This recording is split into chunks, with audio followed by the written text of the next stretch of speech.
5 FM reminds our listeners that the views and opinions expressed on this show are those of the host and guests and not necessarily the opinions of the owners of Global Communications Network and the operators of this station. Today can be the turning point in your life by making a simple decision. Fundamental questions of navigation. Where am I? Where am I going? And how do I get there from here? I invite the leaders of our planet to ask themselves these three questions before they make any crucial decisions. But if you don't make decisions, you're going to stay right where you are. We are all map makers. We are in a time of transition. If we're going to change, we have to change the direction that we're going. Our planet needs leaders who know where they want to go. When we change the direction we're going, then we want to make sure we're going in the right direction. Leaders who can see the big picture. Because if we're not, we're going to either go backwards or we're going to stay where we are. Recognizing the psychological and the spiritual shifts and changes that need to be made, often from the inside to the outside. To be able to shape your future, you have to be willing and able to change your paradigm. Complex journeys require navigation. The path to the truth is one such journey. This is your GPS. Hairstyling services provided by J.D. Edwards Salon and Spa, Palmdale Shopping Plaza, Madera Street. Accessories provided by Chevette Williamson Jewelry. Standout jewelry for standout women. Good afternoon, everyone. Welcome to GPS Global Paradigm Shift on Global 99.5 FM. I am your host, Michelle Malcolm. And as always, it's a pleasure to be in your company today. Thank you so much for tuning in on this beautiful Tuesday afternoon. Isn't it gorgeous out there? Just enough clouds to make it not too hot, but just enough sunshine to make it a beautiful day. So here we are once again on a Hot Topic Tuesday, where we're going to be talking about a topic that is trending. And today I have a guest who's going to be joining me via StreamYard, who's going to help us to look at this hot topic because on the island where she lives, this is one of the issues that they are seriously facing. And she's going to talk about what the experience is on the island of Abaco as it relates to this issue, as well as what is happening on the ground, whether or not there is significant progress having been made 3 years on from Hurricane Dorian. So, Jason, you let me know when she's on the stream, and we're looking forward to that conversation. But let me just set the stage for part of what we're going to be talking about today. You would have heard me mention last week that the Haitian diplomat, Brutus, has said that there are 150,000 Haitians living in the Bahamas.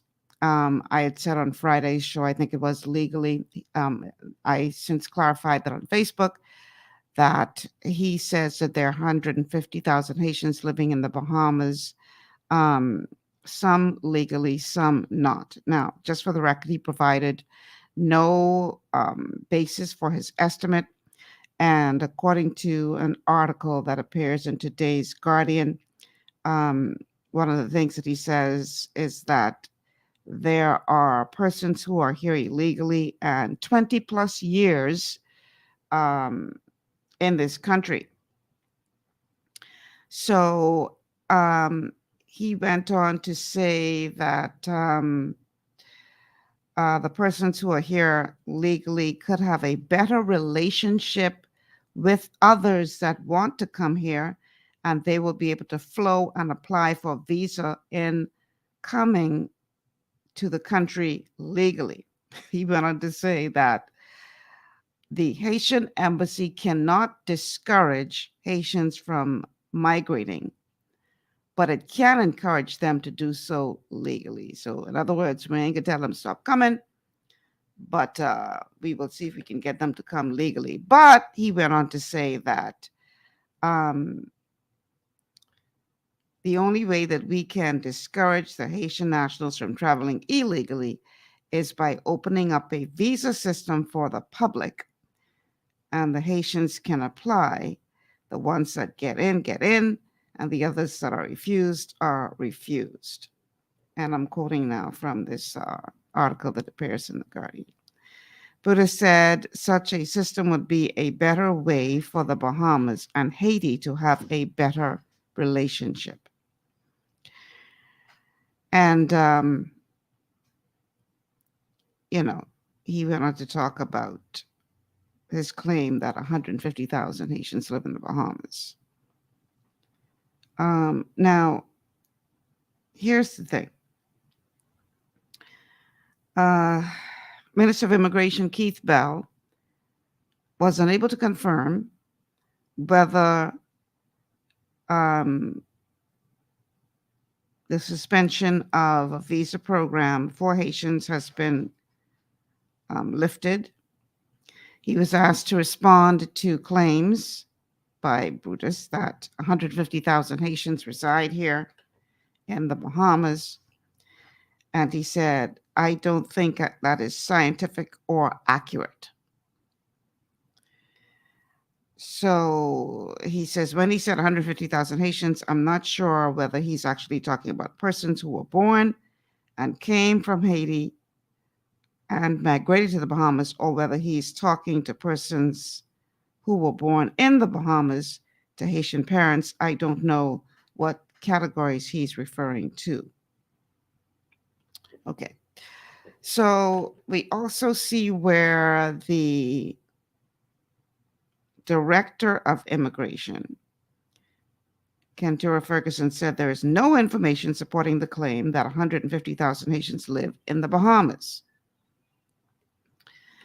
And Ferguson was asked to comment on the figure, and this is from Eyewitness News now. Ferguson was asked to comment on the figure after the Haitian diplomat made the claim during an Office of the Prime Minister press conference on Friday. Brutus was asked what efforts the Haitian embassy is making to discourage illegal immigration. So on the one hand, we have this Haitian diplomat who is saying that 150,000 of his citizens are residing in the Bahamas, some legally, some illegally. And the immigration department is saying that number is not based on evidence. And they ain't sure how he came to the conclusion of that number. So it begs one to question, how did he come up with the figure 150,000? Did he just dream that figure up? Or does he have information that the immigration department does not seem to have? Now, I would believe that the immigration department has figures on who is here legally, but I don't know how the diplomat was able to determine how many persons are here illegally. And I think we need to figure out how he came up with that figure. Because if he is right, now I want you to notice that the language was calculated by the immigration department. They are saying there is no evidence to support that number. There is no evidence to support that number.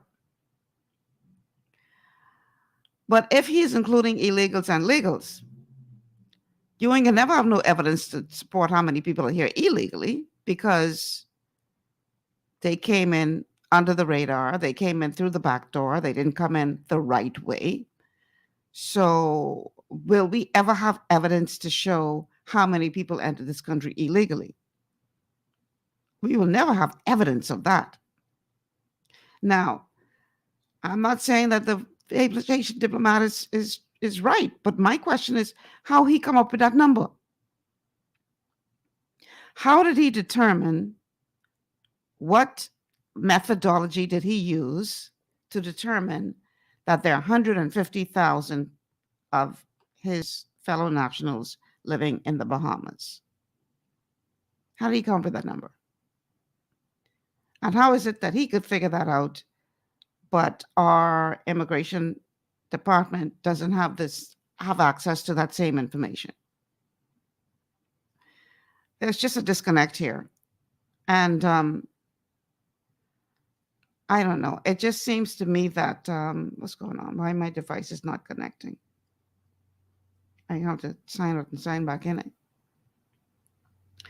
It seems to me that even based on some of the other things that the diplomat said, that there's this disconnect, because he seems to be implying that the only way we meaning the Haitian government are going to cooperate with you in terms of stemming the flow of Haitians coming is if you make the visa application process easier. Now, if he's correct that there are 150,000 persons of Haitian nationality living in the Bahamas, do we need to have any more visa applications approved for any more to come to the Bahamas? If we already have 150,000 here? You don't think we should put a cap on that at some point? Considering the size of our population? Boy. These are some serious questions we need to be asking ourselves, y'all. At what point does the Haitian government take more responsibility for what we see happening in their country and by extension in our country? Because if you're telling us that there's 150,000 of your fellow citizens already here, and you want to make the visa process even easier, so are you going to find a way to round up those who are here illegally and send them home so that once this visa process is streamlined or made easier for your people, then they could come back legally?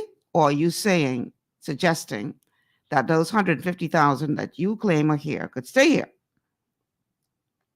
And then we make it easier for others to come legally?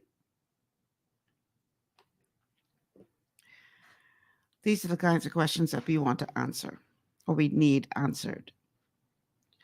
Now, I am waiting for my guest to log into the stream.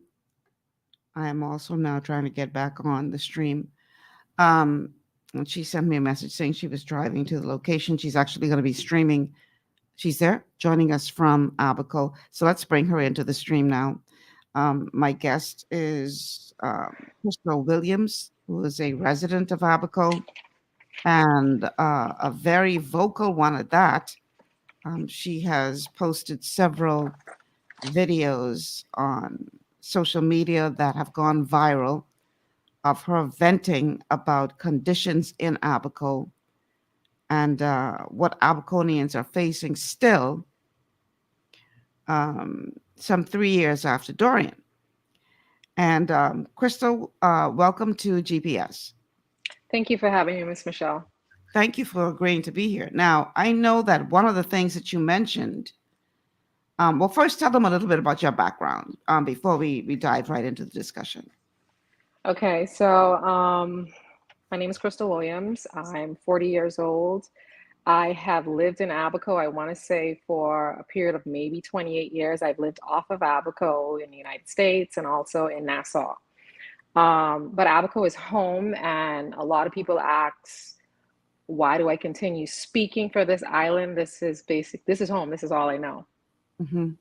And for the record, for those of you who are not familiar or don't know, Abaco has always been a very thriving community economically. It is one of the places that has done very, very well. One of the destinations of the Bahamas that's done very, very well for itself, to the degree that at one point it was considered, I think, the third largest contributor to um, the revenue of the Bahamas, second only to New Providence and Grand Bahama. And Abaco is a place where, I mean, thriving, a second home community, thriving businesses. Abaconians were doing quite well for themselves. And then Dorian hit and decimated parts of Abaco to the degree where they're still struggling to get back on their feet. But one of the things that you spoke about, and I guess we can tackle this first before we look at the other areas of concern for you in Abaco, is what is happening on the island as it relates to this mass influx of immigrants. I have a relative who also lives in Abaco, and my relative has been telling me the same thing, that the way my relative put it is, Abaco is now Little Haiti. And my relative estimates that there are more Haitians in Abaco than Bahamians. What are your thoughts on that? They're correct. I would say, like, you'd have local persons that say it's 10 to 1. I'm going to say that it's 20 to 1. And it's sad that it's being perpetuated by persons that are higher up the chain. And what I can't understand is, a person would, let's say, for instance, you wanted to hire a mason. You're going to meet up with somebody that needs a translator to state what you want to have, but they have a work permit to be here. How did you apply for that work permit? Were you, when you weren't able to even articulate what it is that you want to say? Like, I'm starting to feel lost in my country and on my island in my hometown. Now, when you say perpetuated by people higher up, what do you mean? And let's keep in mind that we don't want to get sued. So if you can call anybody name, please say allegedly, because I'm trying to get sued today. But what do you mean by that? It's perpetuated because, okay, you look at it. You're a Bahamian citizen. Can you see yourself migrating anywhere in the world if you don't have work or you don't have a way to sustain your lifestyle? Well, first of all, that country wouldn't allow me to immigrate. If you go into Canada, for instance, Mm-hmm. even the United States to some degree, but if you go into Canada, you got to show them how you can sustain yourself, even to the degree that you have to, I don't know if it's something that you have to pay. I remember hearing, but anyway, you have to ensure that even if you die in Canada, you have sufficient funds that will pay for your coffin and journey back home. I can't remember if it's a fee that you pay before you enter. I really don't remember what the details are. But in other words, they don't just let you come in there without having some kind of evidence that you aren't coming to be a burden on the place. Okay, so we have boatloads of illegals that go to work on the Keys each and every morning. And I have yet to see a raid done here in Abaco. And what was so ironic to me is I spent some time in the cell on Thursday, and the cell that I was in is the cell that should have been used for the immigration department. So the police is using the facilities that would be facilitating the immigration officers were they doing raids.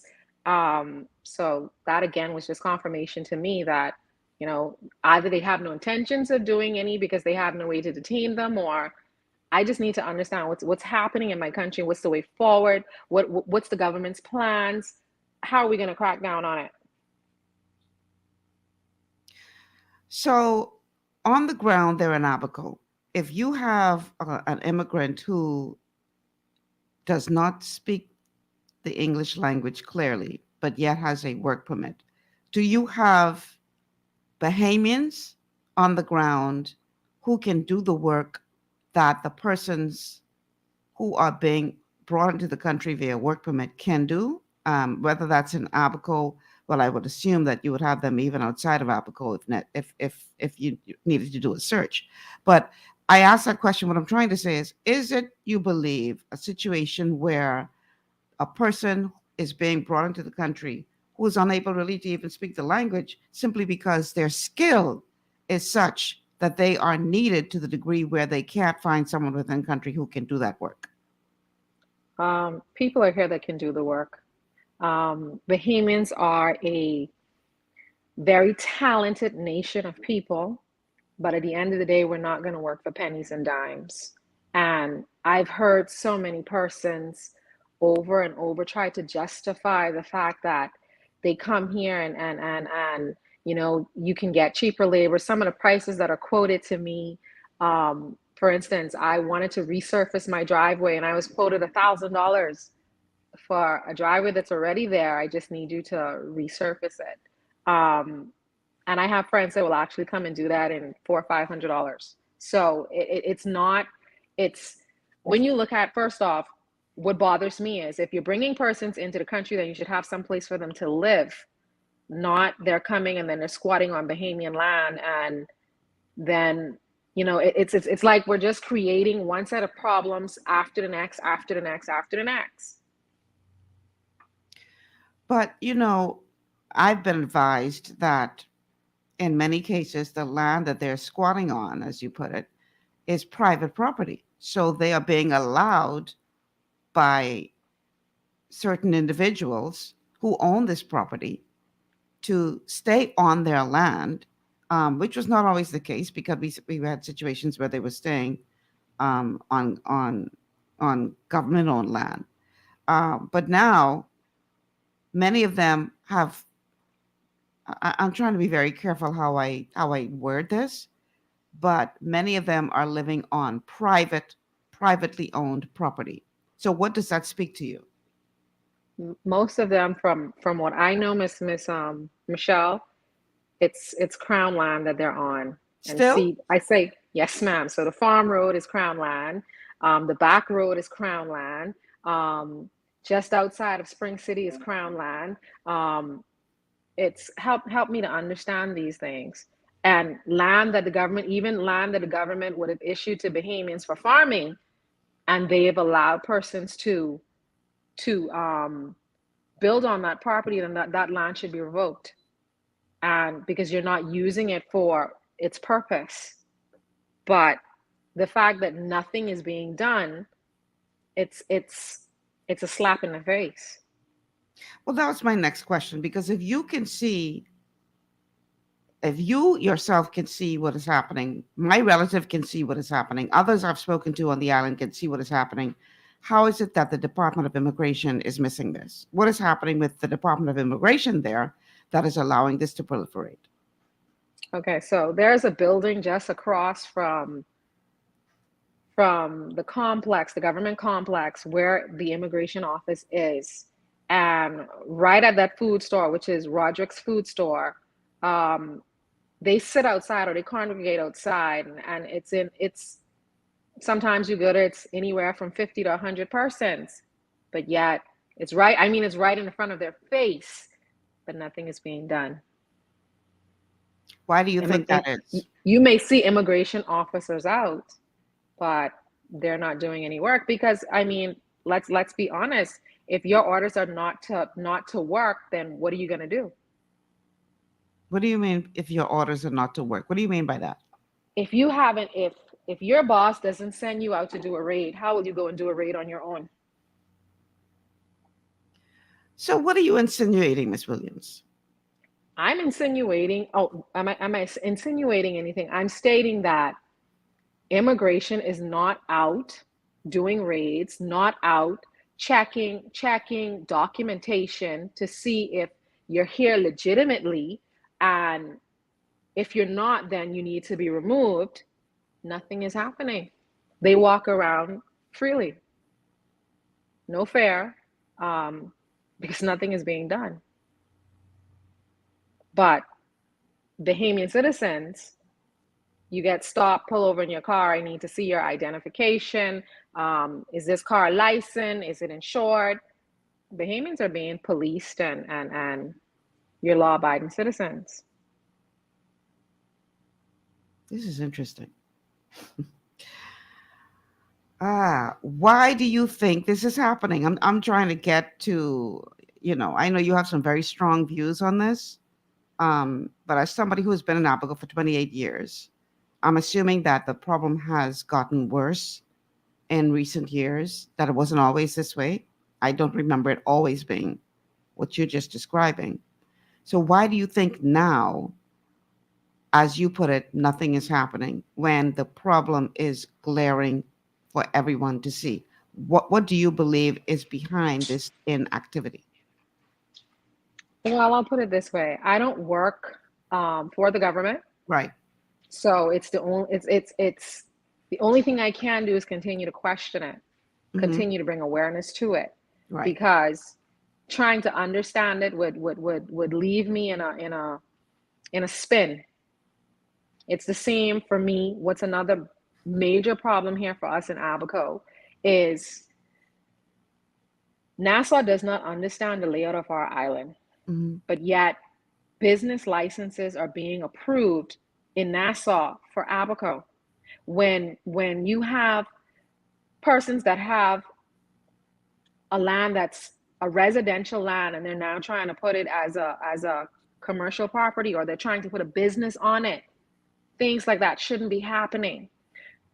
Town planning should be a part of the way forward, because they would be able to say the infrastructure and the layout of the land, and this is what is section for businesses. This is what is section for residential. It's like there is no law here in Abaco whatsoever. Persons that purchase their land that they built their nice homes on, the value of those homes are now being downgraded because people are just building any and every type of structure. You have 2 and 3 structures, or you have a mean building that was approved, and I don't know who's doing these approvals, but a mean building that was approved, and then you have them building 3 and 4 other little buildings around them that they're renting out. That should not be allowed. And as a citizen, it's as if you're asking for too much, but it's wrong. All right. You said that you spent some time in a cell recently. Yes, ma'am. What do you care to share why? I was arrested for, okay, first off, let me see if I can articulate how it happened. I got a call from an officer, and he stated that they needed me to come to the station for questioning. And I said that I was dealing with a client, and as soon as I was done with the client, I would come in. Maybe some 7-8 minutes later, police officers would have pulled up, and I was under arrest. The lady officers escorted me to the car. I was then handcuffed while in the car. When I got to the station, I was asked if they took the handcuffs off, if I would try to run, which was like weird to me. I don't know why you would ask me if I'd run. I was taken upstairs, and my property was taken from me. I was then body searched, and then gentleman said to me that I'm arrested for criminal libel. So when I started asking questions, he was like, "Oh, I don't know. So you need to sign this." I'm like, I'm not signing anything. So it was then asked me about my glasses, if I need these to see or if I need them. And because I said I didn't understand the question, "Oh, just take them off then." And a few minutes later, I was escorted downstairs to the cell, and then I was able to call a lawyer, and one thing led to the next, and then it was an interview happened after that, and I was cautioned and then released some 4 hours later. So was this based on statements you made about a particular senior customs officer? Yes, ma'am. Okay. Do you believe that persons who speak out, like yourself, about issues that you see happening in the country are being targeted in any which way?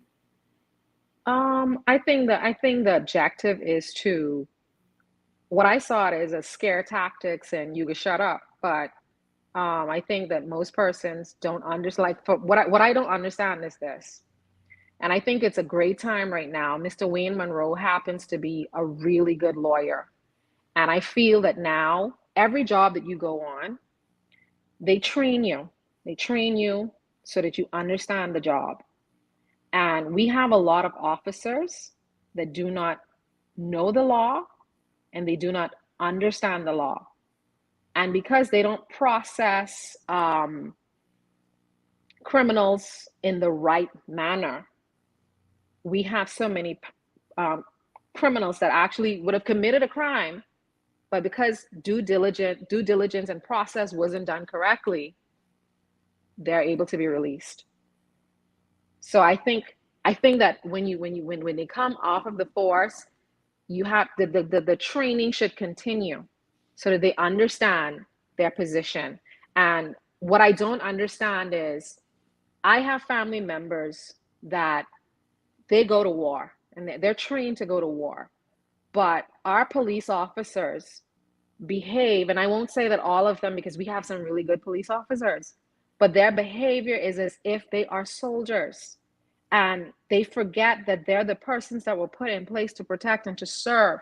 I have met young persons that have a phobia of police officers. And I'm talking to the point where a police officer comes in their presence and they're afraid. And that shouldn't be. Okay, we're going to take a quick break. When we come back, we are going to discuss more of what is happening on the ground in Abaco as it relates to development post-Dorian, whether or not you feel that Abaco has come as far as it ought to have been by now, and why you feel that. After these words from our sponsors, stay with us. This is GPS.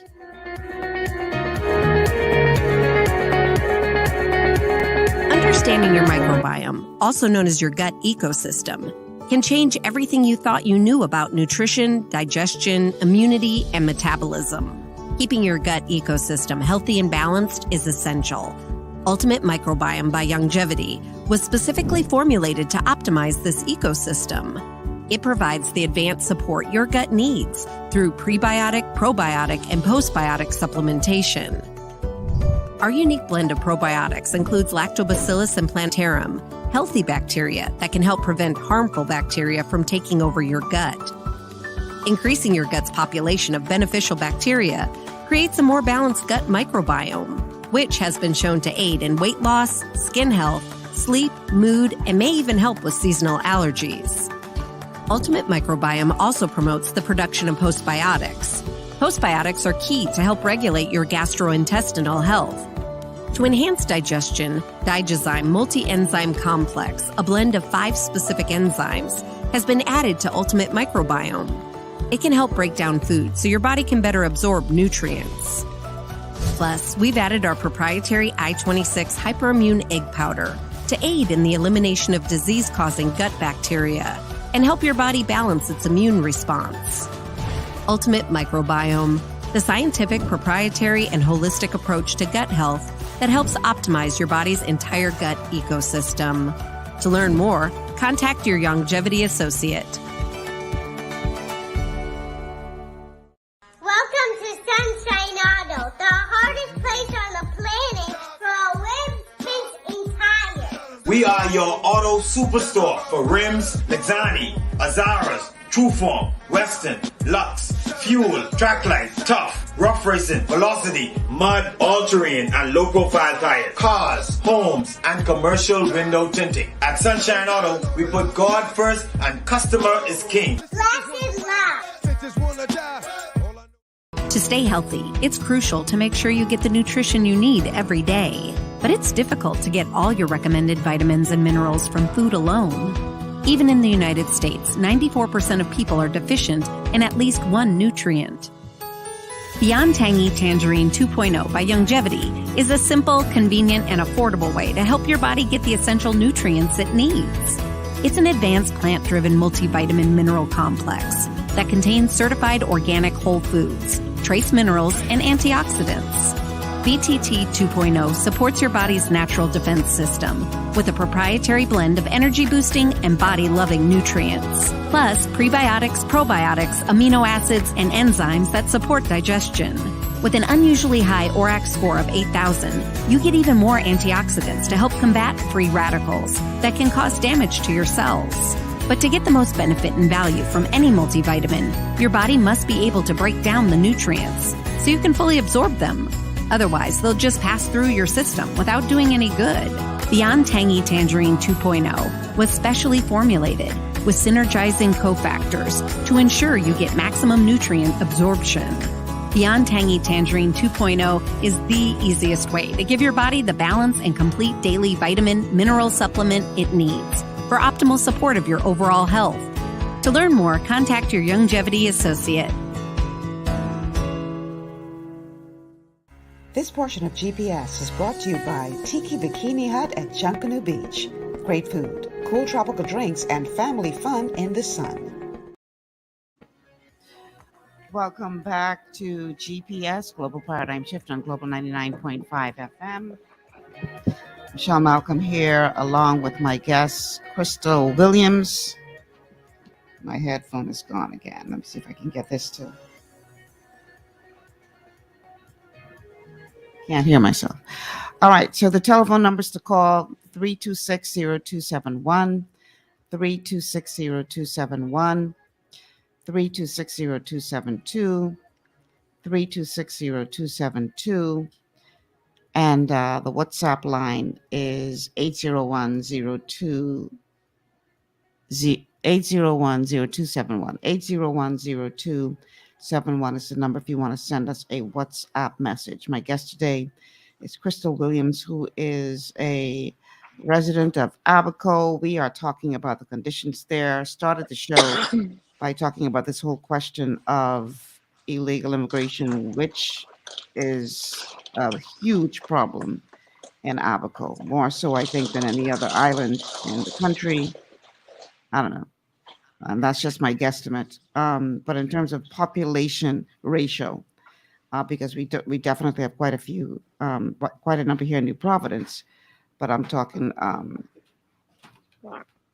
population ratio. I can hear now. All right, so let me read a couple of your comments from Facebook. We have wow. Y'all blowing up Facebook. Y'all Facebook. Y'all need to start calling in the show, man. Y'all want me to read through all of this? We got a lot of comments here. Okay, so let me pick out a couple of them. So Kentaro, I hope I pronounced that right, says immigration probably don't even have the correct figures. T says does encourage the Haitians to invade the Bahamas. Sylvie is asking the question, doesn't this sound as though we're the minority? Kentaro asked, I blame us Bahamians for this. We spent 50 years chasing red and yellow when both parties work against the average person. Libby says he would know. Didn't the gentleman last week tell you that they know exactly how and what they are doing? They play crazy. Okay. Somebody is saying, yes, Crystal. So you've got somebody agreeing with something that you would have said earlier. Ken says, the question is, what are they doing here? If they are not on vacation, they have work permits, which mean our government is granting work permits while Bahamians who can work are unemployed, which is probably illegal. And Wall says over $1 billion leaves the Bahamas every year. Otis says the ambassador is speaking about boots on the ground and who they come in contact with. So both figures means 180,000 Haitians. That's half the population of the Bahamas. Wow. Again, the diplomat did not provide any evidence, as the director of immigration says, as to how he came up with his figures. Amos says, I'm asking for a very long time. Now we know 150,000, wow, from one foreign language nation. All right, I can read the rest of these later because there's plenty more. One more. Think about that. 150,000 while you older Bahamians were profiling for the politicians, the foreigners were making their bed in your house while you were outside waving pom-poms. All right, Crystal. So let's talk more about what is happening on the ground in Abaco. 3 years since Dorian passed, and Abaco is still feeling the brunt of the ravages that storm left behind. In your opinion, much more though could have been done and should have been done to take the island further to where it is now. Um, what do you see around you that suggests that somewhere along the line the ball has been dropped, and how do we pick it up again? What's happening in Abaco as it relates to trying to recover from that storm? Okay, so after the storm, Small Business Development Center was supposed to be on the ground, helping small businesses to get open back up. Most persons that lost their business also lost their homes, lost their vehicles, lost their jobs. So most persons haven't even recovered to actually get back into their homes, and then to be told that, okay, you were approved for this grant, and now to present still having a hiccup with collecting funds to be able to get their businesses back up and operational. Most of the businesses that have been open back here in Abaco, they're not the Bahamians that own those businesses prior to Hurricane Dorian. So most persons would have either had to make a decision and sell out, or they're just in limbo, just waiting.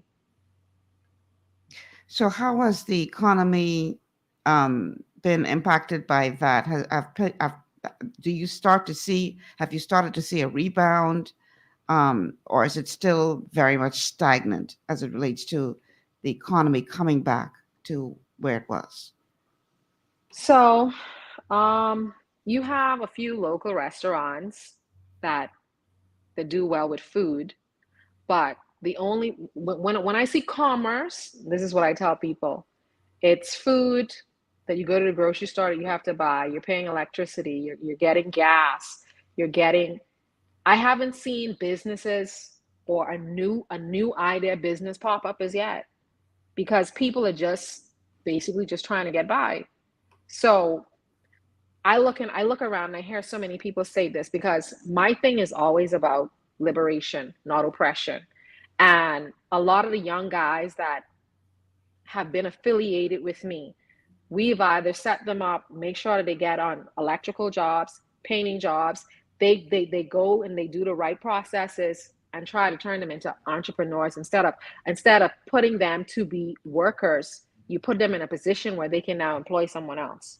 Mm-hmm. Okay. And what more would you like to see happen on the ground to make this move faster? What are some of the things that you think are lacking? That is it the problem that, as you mentioned earlier, we are too Nassau-centric, where we believe that everything has to be handled by central government as opposed to local government? Do you believe that you'd see more advancement, more progress had local government been involved? Break it down for us. Okay, it's a slap in the face when a bar is able to be open right opposite a school, or a bar is able to be open right across from a church. It means that you all don't understand the layout of our land. And being that we're the persons that have to live here, every constituency has their own local government. Murphytown has theirs, Dundastown has theirs, Marsh Harbor has theirs, and so on.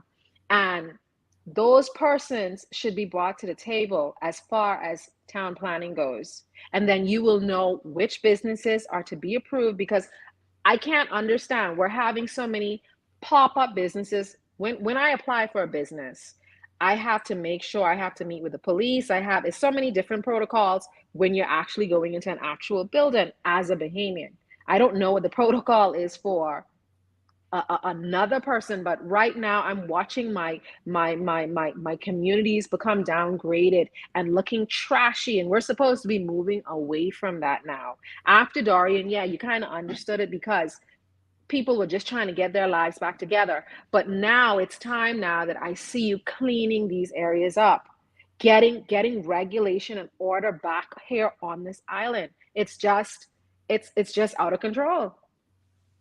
With this massive influx of immigrants, whether legal, illegal, you know, how have you seen the island impacted as it relates to um, the culture of the Bahamas, the culture of Abaco, and the culture of the persons who are coming into the island, mixing and meshing together? What do you see happening on the ground there as it relates to that? Culturally, I want to state that Bahamians are always stating that they're proud to be Bahamians, but I don't see that. I see where we're only proud to be Bahamians when it's beneficial to us. We won't fight, or we won't stand up for the change that is required. We want someone else to do the work. And when we see them, we either clap and say, hey, you're doing a good job, keep it up, or boo, you ain't doing a good job. Culturally, when I look at the things that I did as a child growing up, our children now don't even know about those things. Like, our culture is being watered down by everyone else's culture. We wanna imitate the rest of the world instead of continuing to be impactful with our brand, with the Bahamian brand. I was just having a conversation with someone yesterday as it relates to the Jamaican hot patties. The Jamaican hot patties are here in the food store for some $24. And I'm sure that I can get a dozen hot patties from Original Patties in Nassau for maybe some $12. I'm trying to figure out, like, why didn't somebody reach out and try to find packaging, and that exact same product can be shipped internationally to the rest of the world?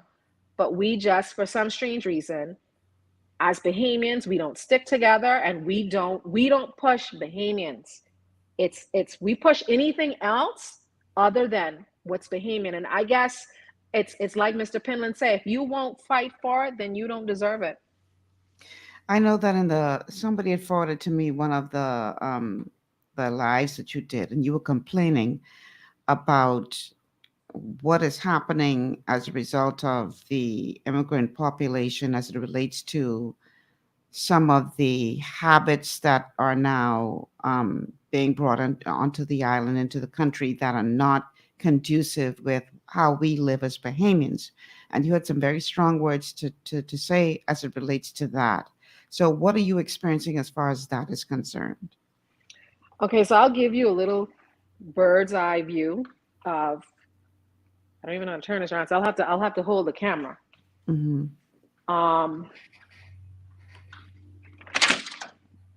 This property here is right adjacent to me. They would have gotten a permit to build the concrete structure that you're looking at in front of me. Mm-hmm. And then later on would have gone back and applied for another permit to build this building here. No bathroom facility, but they're living in this. They throw their feces on the outside. I can smell it continuously. I've made several complaints to Ministry of Health, but again, nothing is done. And this is what you continue to deal with. And there's nowhere in this world that you can get 2 building permits for one piece of property. So it tells you that order needs to be brought back here to the island. So you're saying to me that a permit was granted for a structure to be built without proper facilities as it relates to sanitation. Yes, ma'am. So how did that happen? Who does this speak to a problem with corruption? When I say corruption, we when we hear corruption, we only think the politician in the high place. But here's the deal: if you are granting, if you're in a position to grant a permit to build a structure, and you know that it's not supposed to be built without proper sanitation, but you give the approval anyway for whatever reason, that is corruption. So corruption is not. The politicians don't have a monopoly on corruption. In other words, do you believe that a part of our problem is where, in many ways, Bahamians are their own worst enemy because they only worried about getting their couple of dollars and will do something that they know they're not supposed to do. I don't want to put words in your mouth. You tell me what you think this speaks to. I will say that the mere fact that I've reported it and nothing was done, and like I said, maybe because so many people feel as if you don't know the law. I read, I research, and I do my backgrounds. From the minute that, because if you could apply and if you could throw up that to say that you just needed something to live in, or the case maybe you could have been putting that work into the building that you were building originally. Wow. And I know you got to be careful because, they've already hauled you in. So I know you have to be very careful in how you say what you say. So that I appreciate. But this is very concerning. This is very concerning when we look at what continues to happen, it seems, on that island. And in many ways, from what the reports that I've been receiving, it has accelerated since after Dorian, unless it was just under the radar before Dorian. Dorian ripped open the veil for everybody to see what was happening. And now they just don't care anymore in terms of who sees what they're doing. I remember Kai Mills was a guest on my show some months back, and he brought to the attention that there was a family of apparently legal immigrants that were living in a bus right near the main road. Mm-hmm. And he brought it to the attention of the authorities, and nobody did anything. And it wasn't until he was allegedly an attempt to physically assault him was made, which luckily he had evidence because he was actually recording the whole ordeal. And then all of a sudden, there was some activity. Well, the persons weren't caught because they vacated the bus after he brought attention to it. But like he said to say in the bush, it's on the main road. Everybody could see it. So it's not a matter of it being hidden. It's out in the open, but yet the authorities are not doing their jobs. And here you now are saying basically the same thing. So I'm sorry, but we have to ask the question, why is this being allowed to happen? And somebody is saying everywhere, not just in Abaco, everywhere in the Bahamas, that this is happening. And in all fairness, there are problems on other family islands, especially as well, where it seems that authorities are turning a blind eye to the illegal activity that's taking place, but yet, really taking Bahamians to task for anything that they do as it relates to any form of illegality, especially as it relates to Crown land. So I'm asking, I guess, not just you, Crystal, but I'm asking everyone out there, why is this being allowed to happen? Because we all can get into, we can all become outraged when something like the tragedy that happened at sea the other day with 18 persons, including the unborn child, are losing their lives. because of smuggling. But that is just one aspect of a multi-layered problem. And, you can't on the one hand say, oh, we need to throw these smugglers in jail and lose the key. And then on the other hand, we see where much of this is happening in plain sight, but yet authorities don't seem to be willing. I know that they're able, so I don't even want to say willing or able, but don't seem to be willing to carry out the law. And so it begs one to question whether or not the Haitian diplomat is correct in his estimate that there are 150,000 Haitian nationals living in the Bahamas, even though the immigration officials are saying there's no evidence to support that.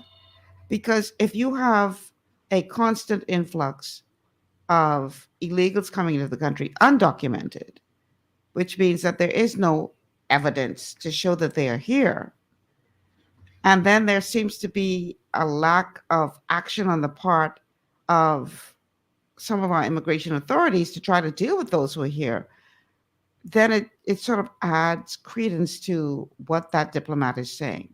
We have a caller on the line. Caller, welcome to GPS. Good afternoon, Lady Malcolm. How you doing? Good. How are you? How are you? Wonderful. I admire the young lady. I admire. We need 10 more like her over there, and then 10, 20 of her over here. Mm-hmm. We'll probably get somewhere. But Lady Malcolm, we might as well just cut all of this stuff short. Just take our head out the sands and look at it for what it is. Because you said it correct. It started off with corruption. Corruption. Very bad steep. Corruption. And when we allow, if you allow a bump or a pimple that you know may be cancerous, to just stay there and fester, soon you're going to lose the leg. And like the lady say, what Penman say, we can soon lose the country. We basically have lost the country. It is almost too late. I can tell you that from being on the ground. It is almost too late. Our leaders, I don't know what to say about them. The corruption, the level of corruption, Ms. Malcolm, I got some friends here where I live. They're of Haitian descent. Some beautiful people, you know. But one of my boys tell me, say, every time he gets, he pay $2,500 to come back. And it don't take him 2 weeks to come back. $2,500? He $2,500 to come back. Hook up because he got the hook up only $2,500. He's come back within a week and a half. He got the frequent voter special. Let me show you what's really. We know what's going on in this town. There are some.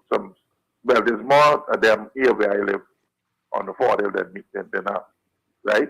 There is a inspector. There's a big 2-story apartment where all of them live. There's 2 of them. Hundreds of them live in there. You don't hardly see them. But when he comes to collect or to do what he got to do, he takes off his tunic. And see, that's the problem. See, we allowed the little bump to fester so long now. An inspector? You said an inspector? An inspector takes off his top. When you say inspector, you're talking about what kind of inspector? Police inspector. Uh-huh. And he goes and he stays a couple hours and then he comes back out. And I can't call his name because I don't know what his name, but we see him all the time. We have allowed this pimple to fester so long, Ms. Malcolm. It has infiltrated every aspect of Bahamian society. I almost just say, it is too late. Wow. It is too late. It is really too late. You know? It can't be too late. It can't be. We can't allow it to be too late. Ms. Malcolm, trust me, when you get 3 leaders in the last 50 years going on the rally stage and saying, I am one of you, I think it's too late. Anyway, thanks for taking my call. Thank you for calling. Crystal, you want to respond to that, or should we just go to the break? I will say this much. Martin Luther King had a dream, and Malcolm X and all the other Nelson Mandela and all the greats, when they started their fight, I'm sure that somebody told them that it was impossible, that it was impossible. So when I see what I see in the front of me and what American history has taught me is that fighting brings about change. Somebody just has to stand up. It only takes one person standing. And someone said it to me yesterday, and I respect it. David went up to Goliath, small in stature, and that battle was won with just a stone. So it's the Bahamian people just have to wake up and take your rightful place. All right, some powerful words. We're going to go to a break on those words. And when we come back, we're going to continue the conversation with Crystal Williams, who is on the ground at Abaco, talking about the conditions there. The telephone numbers to call, 3260271, 3260271, 3260272, 3260272, and the WhatsApp line is 8010271, 8010271. We're going to take a quick break. On the other side, we will continue. This is GPS. Your body's immune system is under constant pressure from things like stress, lack of exercise, and toxins in the environment. It's crucial to be proactive and support your immune system with the nutrients it needs to function effectively. But it's often hard to get these nutrients from food alone. Introducing fast-acting Zinc Plus Immune Support by Longevity. Unlike zinc-only supplements, Zinc Plus Immune Support builds on the proven power of zinc and adds complementary nutrients to give your immune system extra support. Vitamin D helps balance the effects of zinc, while our proprietary blend of natural fruit and root extracts provides the extra help your immune system needs to work against daily stressors. And we've included Longevity's exclusive plant-derived minerals to give your body the minerals it needs, but can't get from food alone. And because Zinc Plus Immune Support is delivered in a great-tasting, sugar-free, berry-flavored lozenge, it encourages quicker absorption of all these nutrients into your body. Zinc Plus Immune Support. Zinc plus the extra support your body needs to promote a healthy immune system. To learn more, contact your Longevity associate. Welcome to Sunshine Auto, the hardest place on the planet for a rims, pinch, and tires. We are your auto superstore for rims, Lexani, Azaras, Trueform, Western, Lux, Fuel, Tracklight, Tough, Rough Racing, Velocity, Mud, All-Terrain, and low-profile tires. Cars, homes, and commercial window tinting. At Sunshine Auto, we put God first and customer is king. Blessed love. It's gotten harder and harder to get your daily requirement of vital nutrients from food alone. Without additional vitamin and nutrient support, your health and well-being can suffer drastically. That's why Z-Radical was specifically formulated. It combines a blend of antioxidant-rich vitamins, minerals, and botanicals with the protective powers of fucoidan to help fill the gaps from lack of nutrients in your foods. The core of Z-Radical is fucoidan, a naturally occurring polysaccharide that helps stimulate immune reaction, protecting you against inflammation and oxidative stress. We harvest this powerful mineral-rich nutrient from brown seaweed, harvested only from the world's most pristine ocean waters to ensure the purest quality. It's then extracted using cold process technology to ensure maximum levels of bioavailability. Then we add essential vitamins that help to protect your cardiovascular and nervous systems and are crucial for optimal immune and neurological function. Z-Radical also includes a proprietary blend of delicious antioxidant-rich fruits and berries. This great-tasting combination helps your body combat free radical imbalances that can contribute to a variety of degenerative conditions like arthritis and heart disease. Z-Radical. Experience the power of fucoidan with antioxidant-rich berries, 8 essential vitamins, and more to provide you with potent health benefits. To learn more, contact your Longevity associate.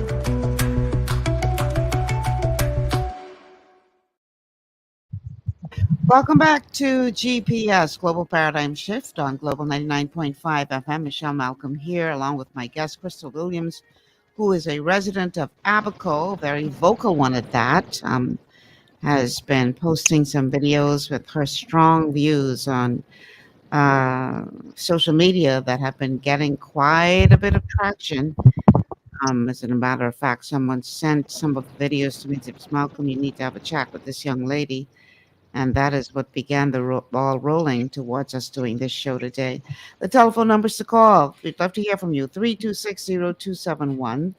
3260271. 3260271. 3260272. 3260272. Is this the lady to call? WhatsApp line to send us a message 801-0271. 801-0271. So I'm going to read a couple of comments and then I think there's a caller who is calling in. So Kentaro says, no lie, I'm worried, feeling like a stranger in my own land. Is that a caller? Yes, we have a caller for the show. Caller, welcome to GPS. Hi, good afternoon, Miss Malcolm. Hello, how are you? Fine, thank you. You know, Miss Malcolm, when you leave the country and you go to live in another country, they would normally tell you to register at your nearest embassy, right? Bahamas embassy, etc. So maybe, yes, so maybe the Haitian embassy has a register of the motivations that register, and they are actually good of keeping their records, which is us maintaining records. I don't know that if somebody enters the country legally, they can make themselves illegally. Sorry, they're going to make themselves available to go to the embassy to let the embassy know they're there. I highly doubt that in this case.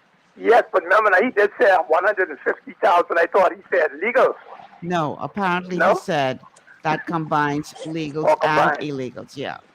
Okay. I do go that direction. Maybe they still have an accurate number with the legal plus the legal. Because, I mean, Haitians will obviously confer with one another, their existence, I think. Right, you would think. I mean, so it's possible.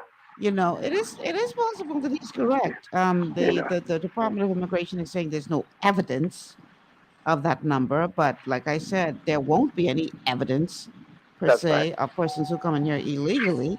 That's true. Because they didn't come through the proper channels, so you ain't have no paperwork on that. That's true, and then we're not good at keeping files anyway, because files always going missing, and maybe the Haitian, they're good at keeping their files. That's possible.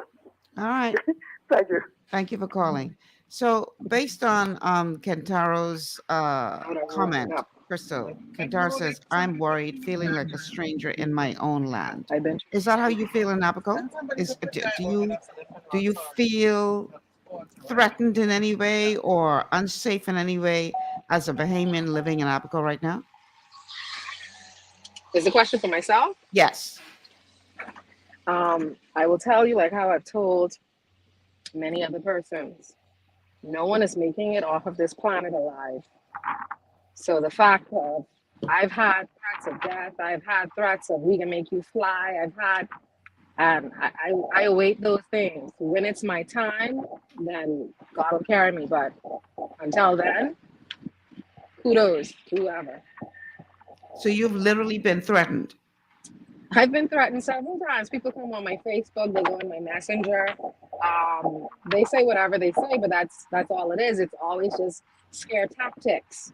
And like I tell persons, I'm not an American. I'm not a Chinese. I'm not a Jamaican. I'm not a Haitian.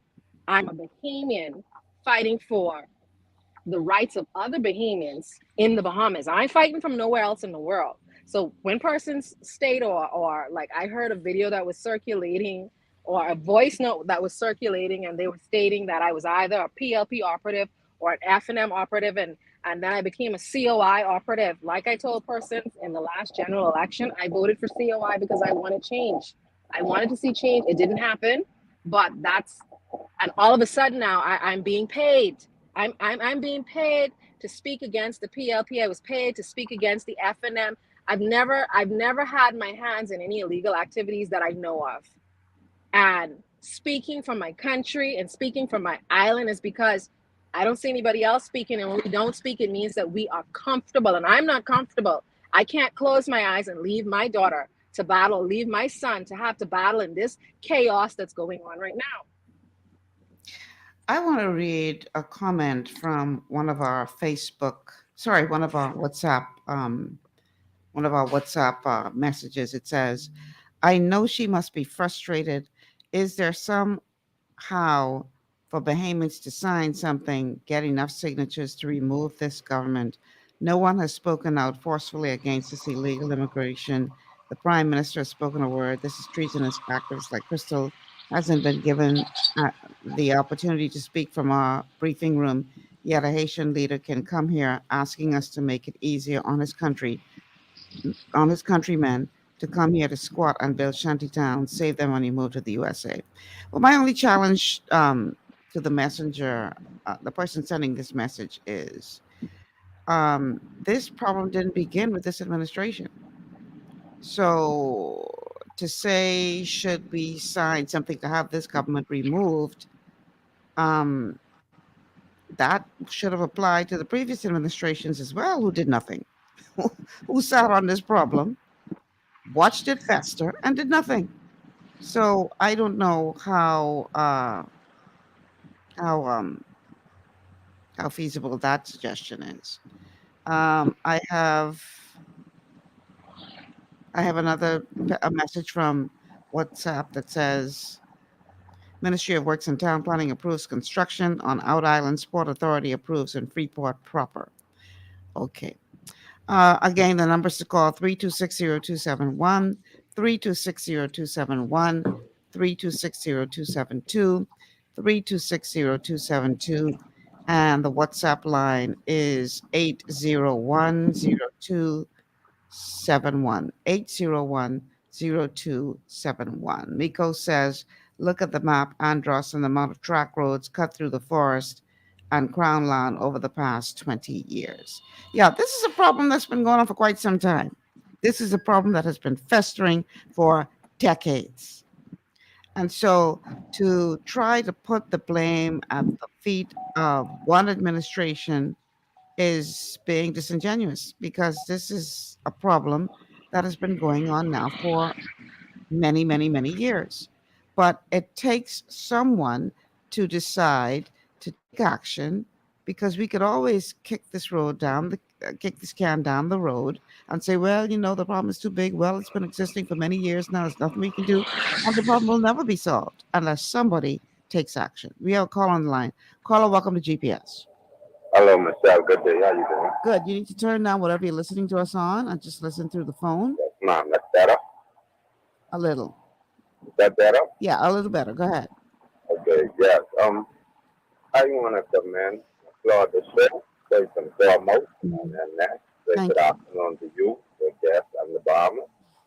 And I didn't get this young lady's name, but I concur with her 100%, and I would like to leave my number so that I can get in the fight. But like I said, I don't want to close my eye and give my children to fight this battle.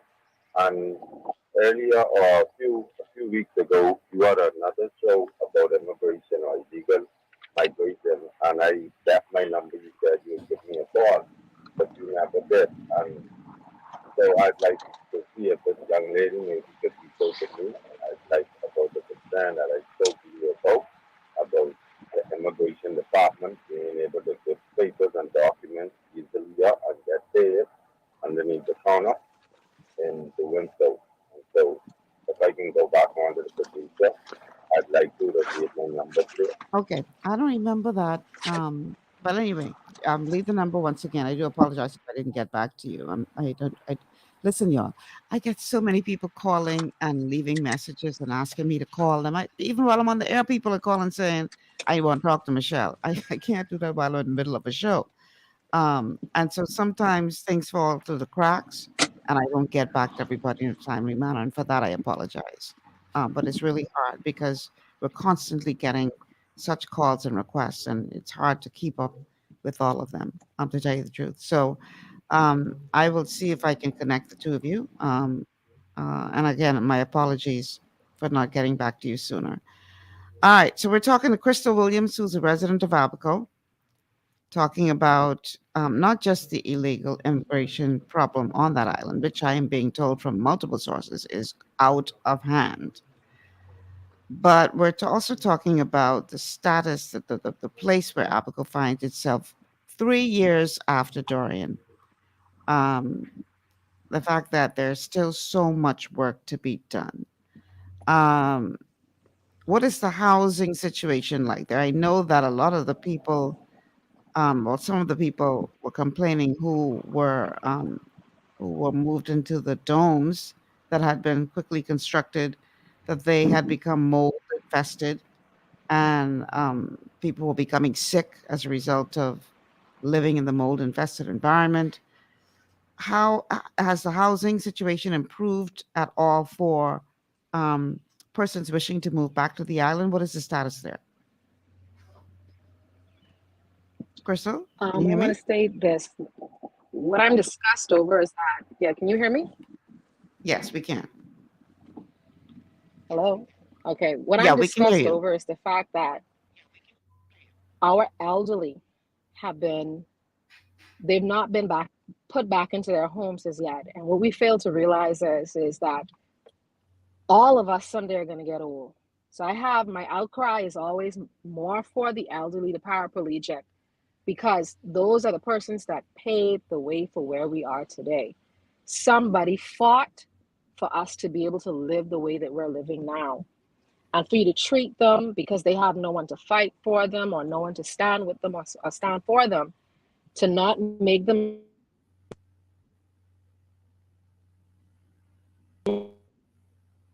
Okay, Crystal is driving and she may have entered an area that doesn't have such a strong signal. So Crystal, you froze there for a second.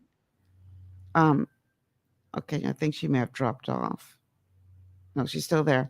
You're sort of in the matrix, Crystal. We lost you there for a second. So you were saying that we have to realize these people, Yeah, sorry, the elderly, to treat them the way that they're being treated. So if they're not, we have to realize that our elderly are our staples. And if we won't stand up and protect them, then what does it say about me and you? Because I'm 40 and I'm heading to elderly age soon. Like we feel as if old now is reaching 80, 90. People aren't living that long anymore. Our life expectancy span has been cut down significantly. So where are the elderly persons who have not been returned to their homes? Where are they staying? Either they're living with family members or they're still off the island, or it's just not a comfortable situation. Okay. All right.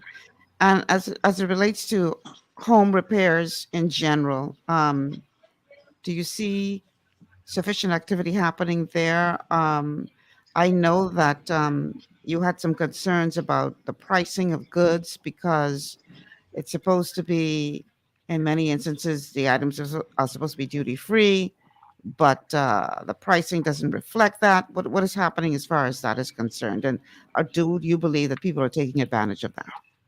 Price control needs to be brought to this island because the suppliers that are supplying merchandise, their prices are 3 times as much or 3 times more. I can send to Nassau and I can get items out of Nassau for 3 times less, or I can send to Freeport and get it for 3 times less.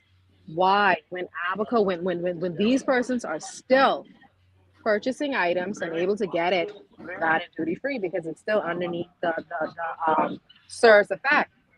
So I don't understand it. So if it's $600 now, what is it going to be when VAT and duty is now brought back? So boy, this sounds like, it just sounds, I'm trying to be diplomatic in how I say this, but it's price gouging. Well, yeah, but I'm speaking more in general in terms of what is happening on the island. We heard all this big fanfare about the agency that was responsible for the redevelopment of the island, and it just seems that agency dropped the ball, and I don't know. I think we need to have some kind of inquiry, I believe, into the management of this agency, because it doesn't seem that that they were fulfilling the duties for which they were brought together.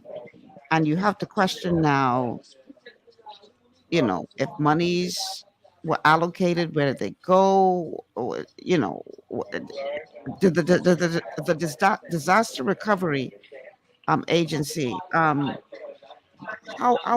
would you rate their performance, and do you believe that perhaps a closer look needs to be given to how that was run In based on what you see happening on the ground there?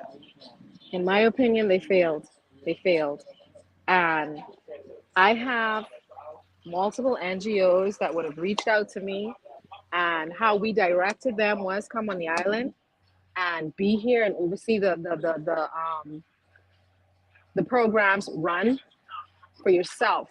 What I appreciated about Samaritan's Purse when they were on the island was they did training programs to make sure that in the event of another hurricane or another disaster, that Bahamians are actually prepared. Bahamians know what to do next, what protocol is to be done.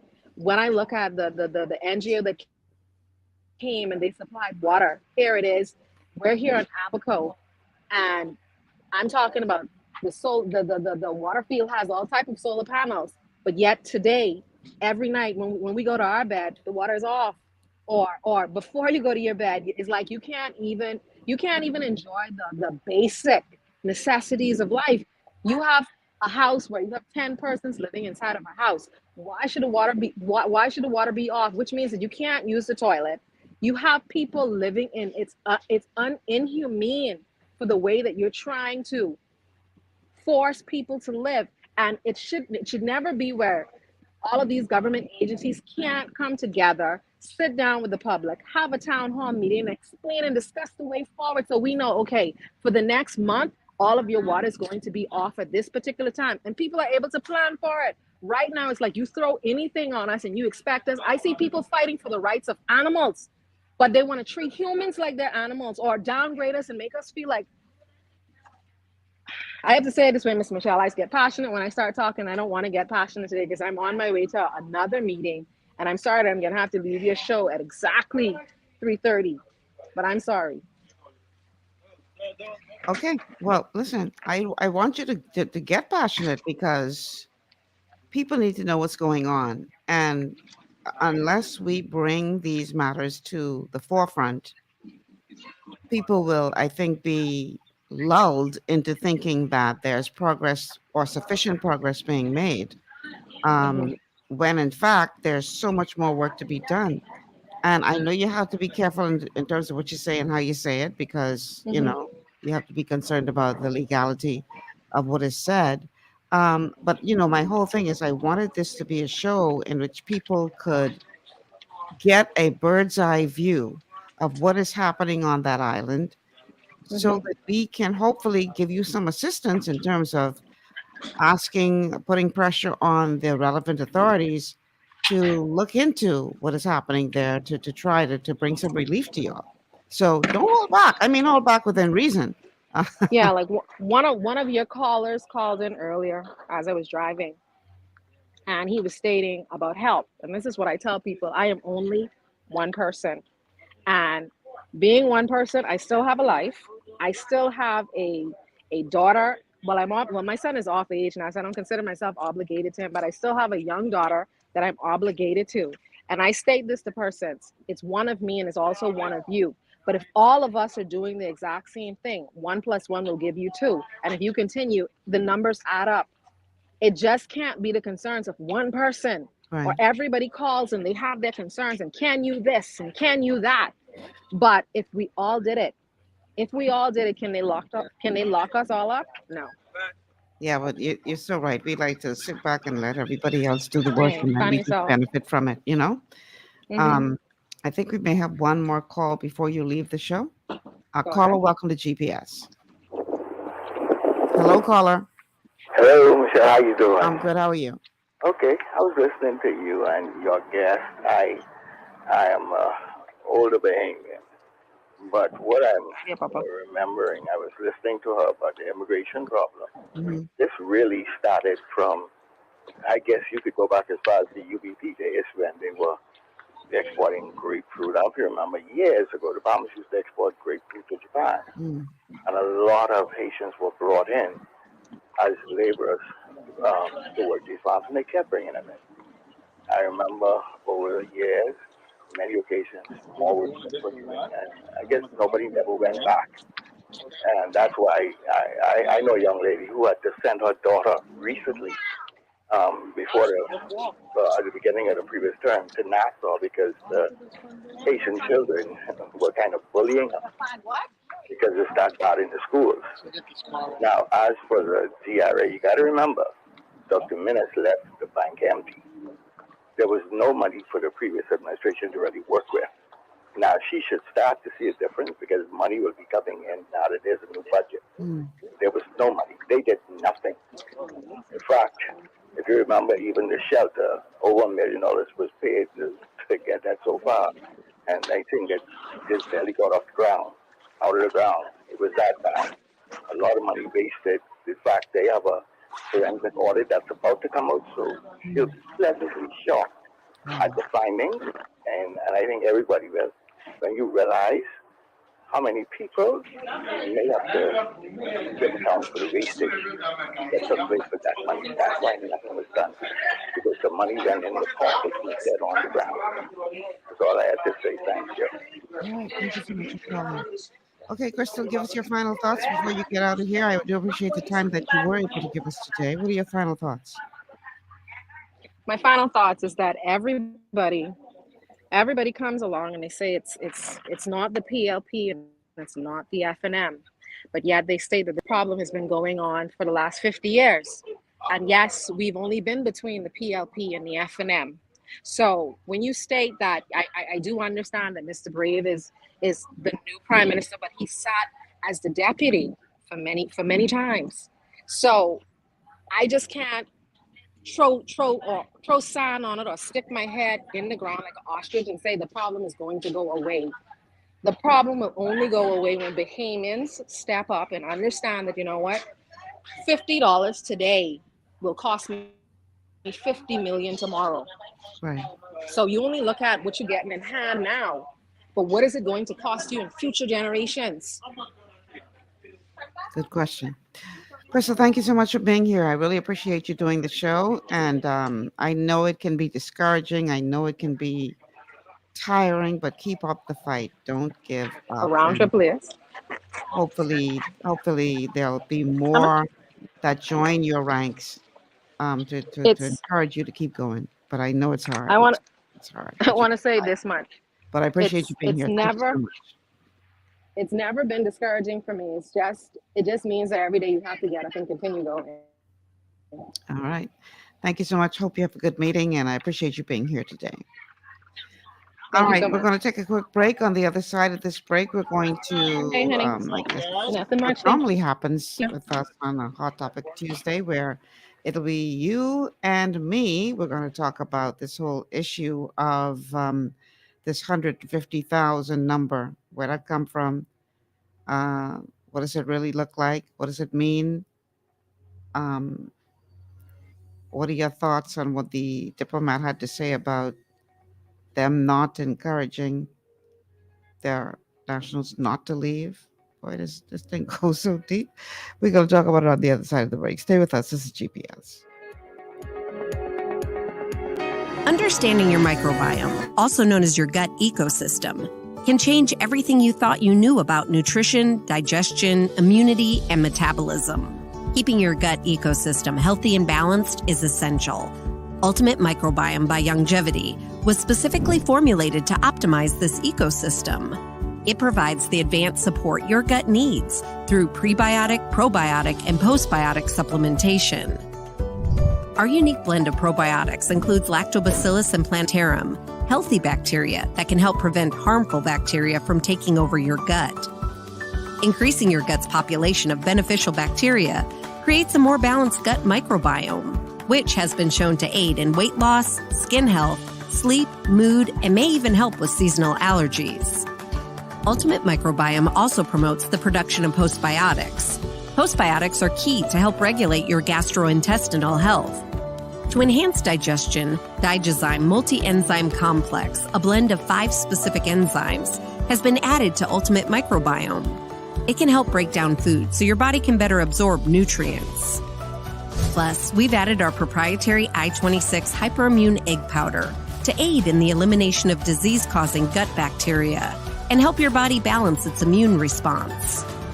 Ultimate Microbiome, the scientific, proprietary, and holistic approach to gut health that helps optimize your body's entire gut ecosystem. To learn more, contact your longevity associate.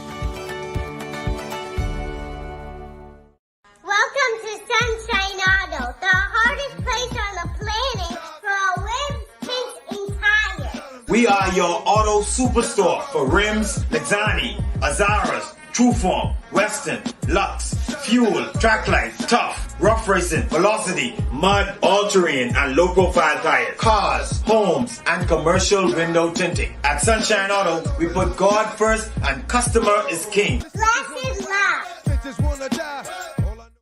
To stay healthy, it's crucial to make sure you get the nutrition you need every day. But it's difficult to get all your recommended vitamins and minerals from food alone. Even in the United States, 94% of people are deficient in at least one nutrient.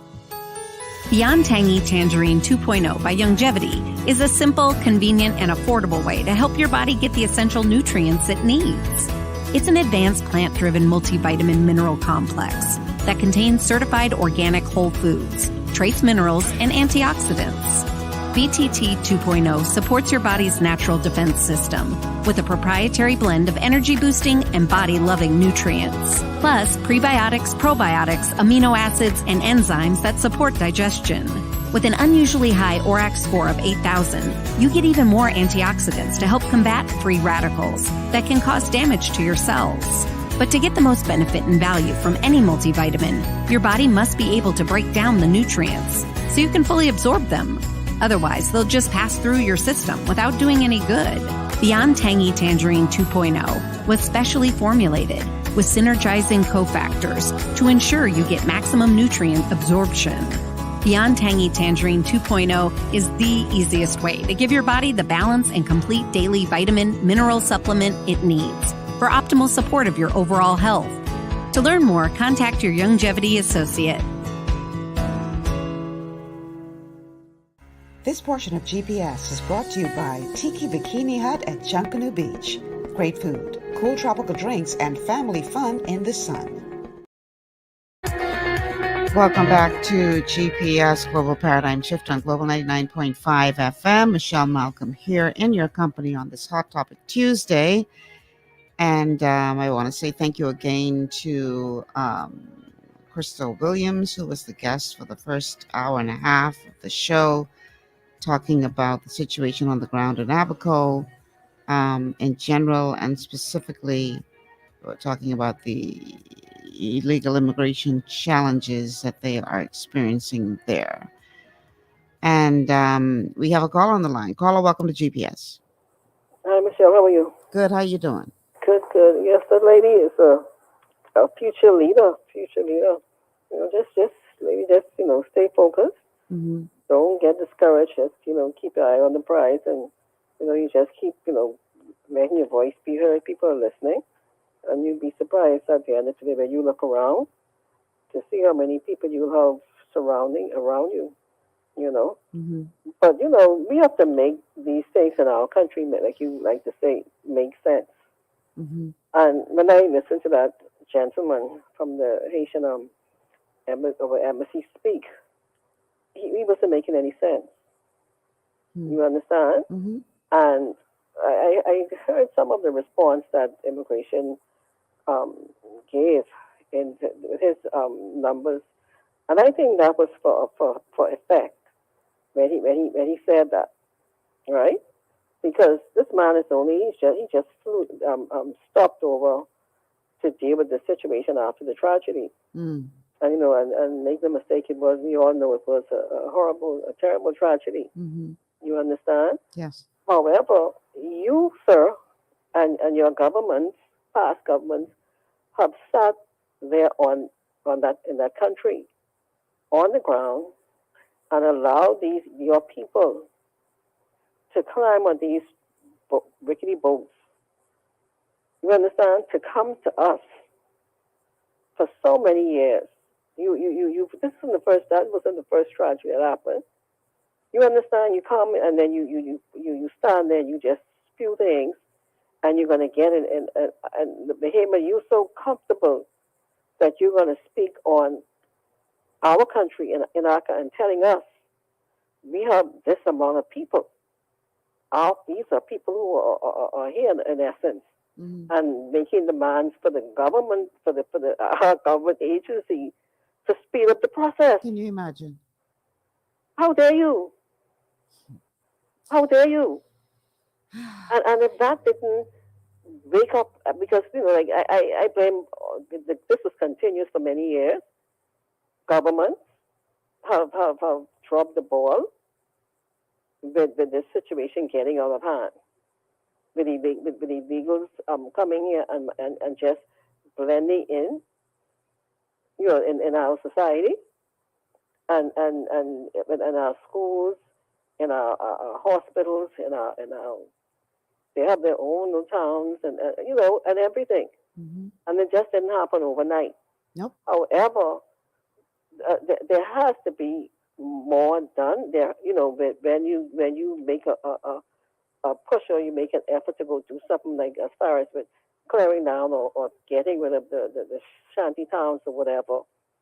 You have these big heroes go to the courts and challenge these things and get these injunctions and all of these things, challenge after challenge. And you have the UN, you have the countries, even the US, getting in our affairs, trying to convince us and to help them. Right now, what the leaders, this government, with the prime minister and the everybody needs to do.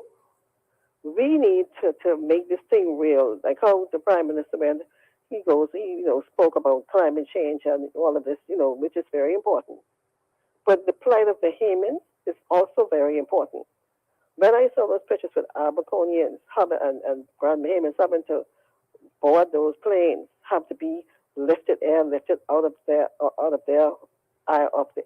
island to seek safe harbor, right? And like the lady said, nothing has really gotten resolved this yet. There's no relief because you can hear the hurt and the frustration in her voice. You understand? Yeah. People have to understand. We are not in a position. We can barely help ourselves. We have to clear up and clean up our issues in our country before we can begin to accommodate or even entertain us. They need to freeze whatever they're doing. They need to freeze. Issue those visas, speed up visas. It needs to stop. I just think it is very you disrespectful. Yeah, and bold is the word. Bold Because is the word. you already telling us, based on your, I guess, intelligence, that there's 150,000 of your nationals in our land. But we must make it easier for more to come. Legally. And our borders this is when the emergency meetings and everything intelligence needs to kick in, because right now our borders, we have to do something. We have to deal with whatever before our 50th. Before our 50th, we have to do something, because right now there's too much, and it's not right. And then with this man, then another thing he said that caught my attention when he said that, we'll take care of the arrangements, right? Yes. Burial arrangements. However, you must present these documents. Before we can help you, the families must come in and bring in photos, birth thingum or a proof of birth, and all of these things he's asking for to bury these children and women, right? But they want us to speed up our visa process. You see the irony in that? They don't, before they spend this money. Now, if these people, family members, don't present these documents or these things, the requirements that they're asking for, who's going to have to deal? We're still going to get stuck with it, right? Absolutely. So what I'm saying is they need to catch them. They need to catch themselves. They need to catch themselves. And I think it's time for us right now. Sometimes at the end of the day, what I loved about Sir Leonard, he and Sir, Mr. Roca, I call him Sir Loftus Roca, they never had time to play no games. You understand? You have to catch these things. The people quick, fast, and in a hurry, because for him to stand there and feel that comfortable in a government setting, in a national press conference, to say what he said, that's bold. That is very bold. You know, he should have had someone what he said, because all it does, it makes it difficult. It agitates people. It agitates the Bahamian citizen to hear this man and what he is saying, knowing the sacrifice that we have made and are continuing to make for his people. And he is right here being so, to me, it's as if they're over in Haiti and they're waving the boats, they're waving them off, you know. And Michelle, I want to ask you before I go one question. Is it true, I heard that our government, when we repatriate them back to their homeland, we give we pay them, we give them something, some sort of assistance or something? I don't know how true that is. I have heard that, but I really can't say one way or the other if that is correct. Okay, because I'm not sure. that would be an interesting thing, because I think that may have been the case some years ago. I'm not sure if it's still happening. I'm really not sure. Okay, but anyway, you know, like I said, we have to really wake up and you know, put a freeze on this visa, put a freeze on everything right now, indefinitely, until all this thing gets cleared out, because it's only going to encourage more persons and more boats to continually come here. But anyway, Michelle, you have a safe and a really good evening, okay? You too. Thank you so much for calling. Let me read this Facebook message from Zenobia. Zenobia says, I find it insulting, the audacity of the Haitian ambassador to be in this country and want to tell Bahamians what they must do for migrants that came in the Bahamas by questionable means. He should be encouraging Haitians to stay in Haiti to build up their own country. Claudette says, PLP and the FNM are the same very thing. Why can't they do something with the situation? That's because they're making money off of these Haitians, using them for cheap labor. Shake my head. We have a call on the line. Caller, welcome to GPS. Sorry to call back, Lady Malcolm, but I heard Pat ask a question and I wanted to answer a question. Okay. And your query, it is $200 per person. And that's still happening? Yes, they still give them $200 to go back to Haiti. To send back home. Yes, ma'am. $200. Okay. And the government of Bahamas paying that. Well, very good. Yeah, I just want to make sure they ain't getting $200 from Haiti to. No. That comes from the government of Bahamas. $200. So they got $200 in Haiti. That's like a couple $1,000. Well, that's a nice start to the down payment towards that next trip back to the Bahamas. That's the money right back. Come right back the next week. Like how they do. You see, because a lot of people think when they hear the Haitians pay $2,000 or $5,000 to come out of Haiti, that's Haitian dollars sometimes. See? It is or it's not? It is or it's not? They probably pay a couple $100 US, but when it amounts to Haitian dollars, yeah, man. No, man. That ain't what I hearing. They don't pay no couple $100 to come on that boat.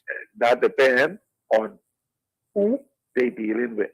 Because I got a couple of friends that go and come from Haiti, and if there's a conversion at times with them, they pay Haitian dollars, and then some pay US dollars. And if the Haitian dollars is much, much more. Yeah, but it ain't no couple of $100 though. That's big. No, they making much more than that per head. You hear what the survivors of this recent tragedy said. They paid between $5,000 to $8,000 per head. They ain't paying that in Haitian money here in the Bahamas. Yes, I heard that, and that is true, because they have some establishments that assist them and family members on this end that assist them with them kind of money. You see, on this end. So it's a one big corruption, Lady Malcolm. Hey, so anyway, thanks for taking the call. All right. Thank you so much for calling. The telephone numbers to call 326-0271, 326-0271, 326-0272, 326-0272. The WhatsApp line is 801-0271, 801-0271. I have a Facebook message that says President Michel Martelly encouraged the Haitians to form a voter bloc during our election campaign. And we have Kentaro that says someone was supposed to throw a conch shell at Brutus. No, man, you can't be encouraging violence. We have a call on the line. Caller, welcome to GPS. Hello, good evening again. Hi. Yes, Mama. Can you hear me? Yes, we can. Yes. Yeah, I was calling. You need to turn down what you're listening to us on, though. We're getting feedback. Yes, ma'am. Listen to the phone. Yeah. I had one suggestion, but I was calling, as the same gentleman was said about the phone call. Mm-hmm. Can you hear me clear? Yes, we can. Yeah, sorry about that, because I can't really tell you too good. But yes, I want to be a person that does something about it. It's just that I need an avenue to take. Whereas I need kind of help. But what I would suggest is, if we are serious about this immigration problem in the Bahamas, first and foremost, I think the government need a spine. Whereas, like the Dominican Republic, they're right next to Haiti, and they did a 3-generation repatriation or whatever you call it, to get like 3 generations of Haitians out of the Dominican Republic. But yet we can't even make a small little crumb kind of contribution in us, whereas we are not like taken over by the Haitians like how we are. And I feel for the humans, I feel for myself that they are overtaking us. And if the government doesn't step in along with the Haiti government, at one point in time there is going to be violence. And because it's ridiculous if you are somebody who's on the street, you see it. You can't, like when I was growing up, we almost used to kind of make fun of them, and they used to hide their nationality. Now, it is that if you talk about a Haitian, you almost likely to get beat up or ganged by hundreds of them voices you want. And so it isn't fair. And I think there actually is an attack on the Bahamian men. Because if you notice,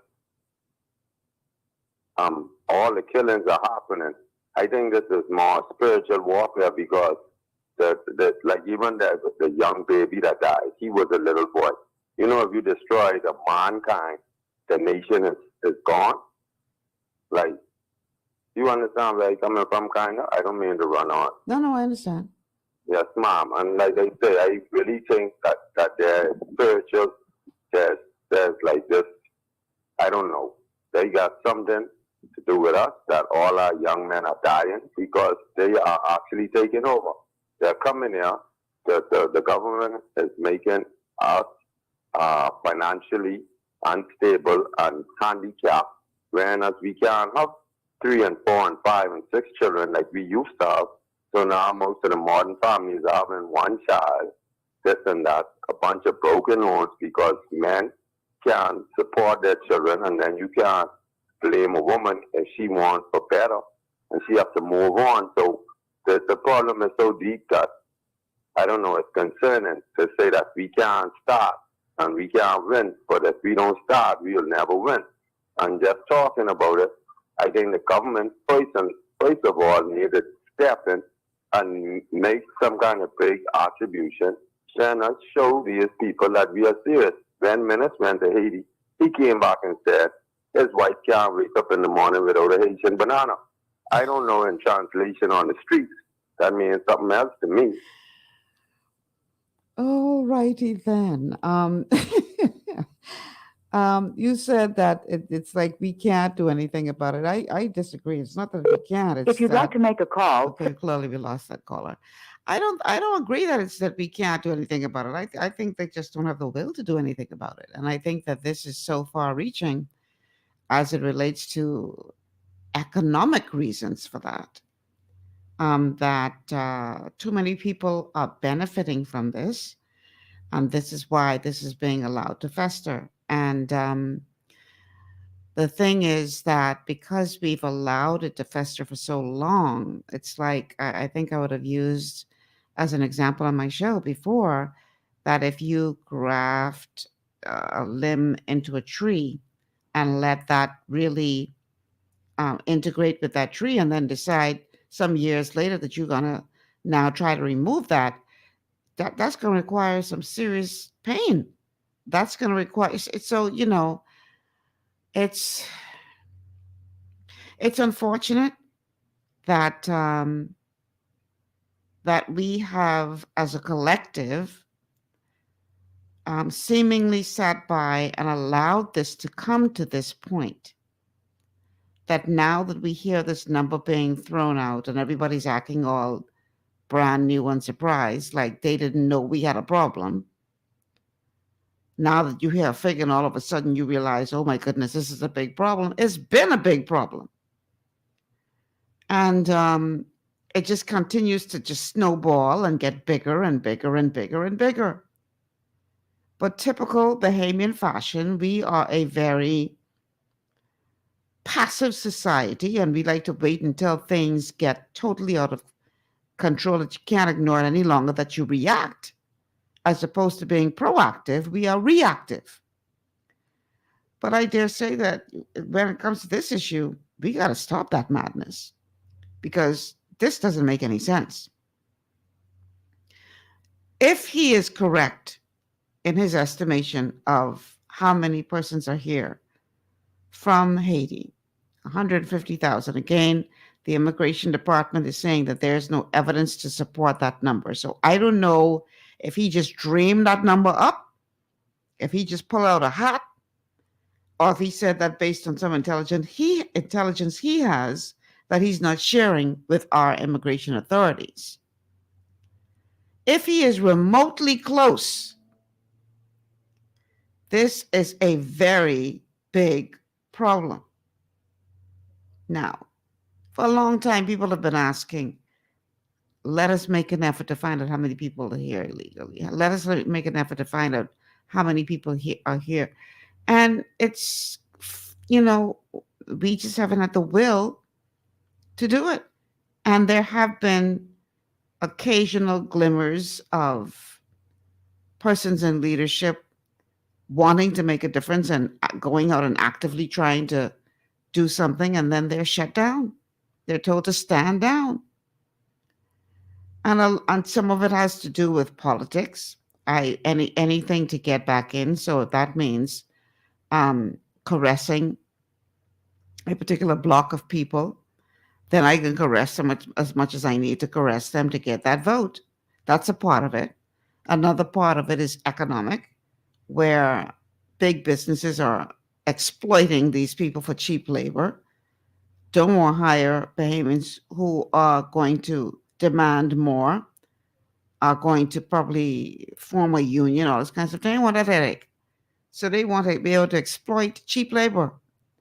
And you'd be surprised at how many people high up on the totem pole are guilty of that.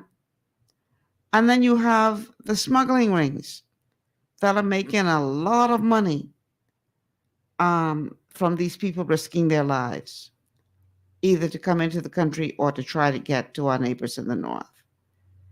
This thing goes so deep. But we can't continue to pretend that we don't see the problem. All this man has done is shed some light on what we were trying to ignore. Now, whether his figure is right or whether he just dreamed that up, I don't know. But we can't continue to not know. We got to figure out what's going on in our country. We got to figure out who is here in our country. Because if I go into a country illegally, you don't know who I am, you don't know what I'm doing, but you don't know I'm unaccounted for, so I could come in there as a person who's going to help to build up the community, and I could come in there as a person who's going to help to destroy it. We don't know, and that's a scary thought.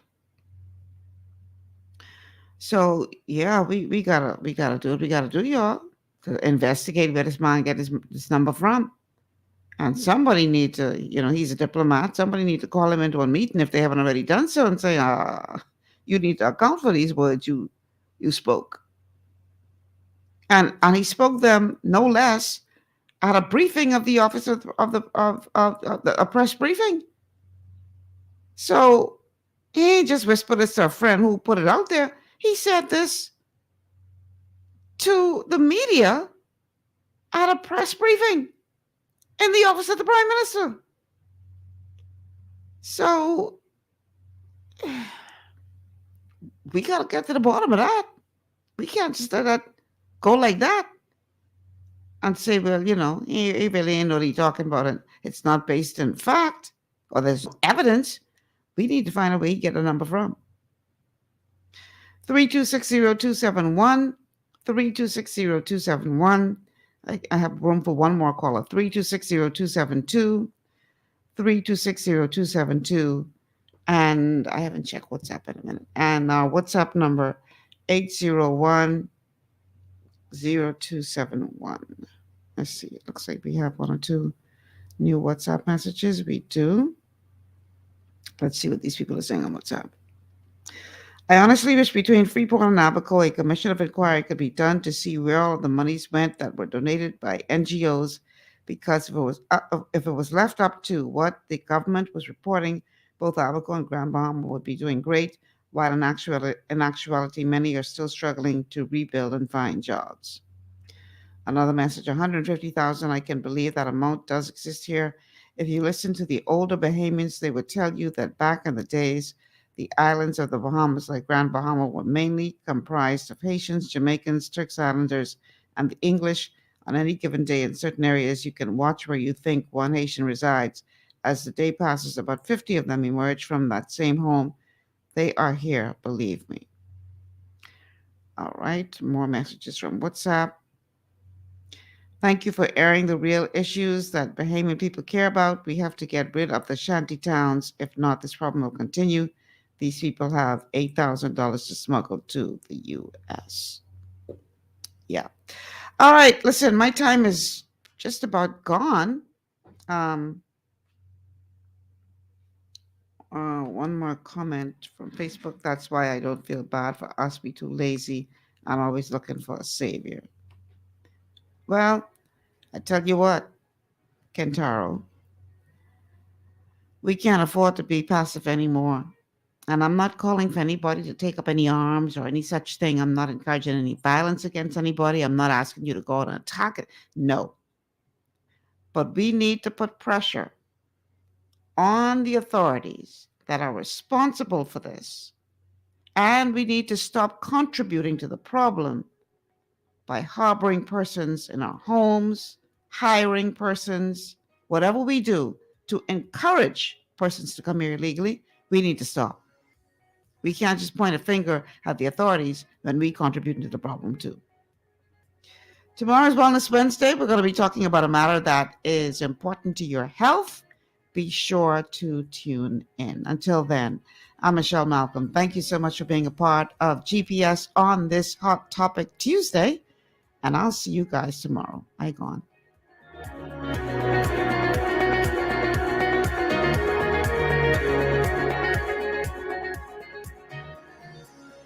Global 99.5 FM reminds our listeners that the views and opinions expressed on